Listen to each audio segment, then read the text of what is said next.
पालघरमध्ये पहाटेपासूनच मुसळधार पाऊस सुरू आहे। पालघरमधील मुख्य सूर्य आणि वैतरणा नद्यांना पूर आला। जिल्ह्यातील धरणांच्या पाणी साठ्यात वाढ झाली आहे। मुसळधार पावसामुळे पर्यटन स्थळे बहरलेली आहेत।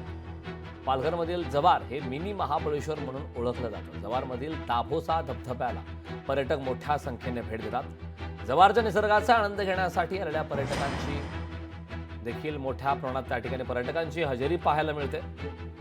जिल्ह्यातील धरणांच्या पाणी साठ्यात वाढ झाली। याच पर्यटकांशी बातचीत केली आमचे प्रतिनिधी प्रवीण बाबरे यांनी। पाहूया। सध्या पावसाळा सुरू आहे आणि पावसाळा सुरू असताना पालघर जिल्ह्यातील पर्यटन स्थळे बहरलेली पाहायला मिळतात। एकूणच पाहायला गेलं तर पालघर जिल्ह्यातील हे जव्हार हे पर्यटन स्थळ आहे बहरलेलं पाहायला मिळतात। आपल्या बाजूला जो मागे हा धबधबा वाहतोय हा जव्हार येथील दाभोसा धबधबा आहे। एकूणच पाहायला गेलं तर या धबधबा ह्याची उंची जवळ साधारणपणे 100 फुटाच्या उंचीवरनं हा धबधबा वाहत असतो। या धबधब्यावर पावसाळ्याच्या सीझनमध्ये नेहमी पर्यटक हे येत असतात। आपल्यासोबत मुंबई येथील काही पर्यटक आहेत, त्यांच्याकडनं जाणून घेऊया ते या धबधब्यावर आलेले आहेत।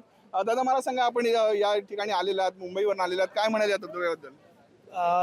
इथला जर परिसर बघितला तर एकदम सुंदर आहे आणि बघायला एकदम छान वाटते।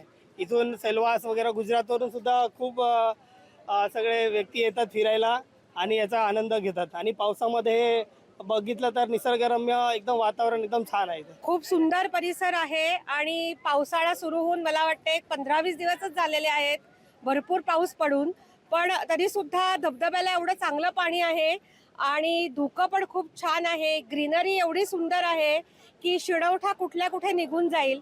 आम्ही दीप कॅम्पस बोईसर इथले सगळे शिक्षक लोक आम्ही आहोत, कॉलेज आहे, कॉलेजचे स्टाफ आहे, शाळेचा स्टाफ आहे आणि आम्ही सर्वजण इथे पिकनिक एन्जॉय करण्यासाठी आलेलो आहोत आणि खूप मजा येते। छान बुरुबुरु पाऊस आहे and we are enjoying a lot really. एकूणच पाहायला गेलं तर पालघर जिल्ह्यातील जी पर्यटन स्थळे आहेत ती भरलेली आहेत आणि याचाच आस्वाद लुटण्यासाठी पालघर मध्ये पर्यटक येत आहेत। प्रवीण बाबरे, लोकशाही मराठी, पालघर। लोकशाही मराठी, ऐका, पहा, जागरूक रहा।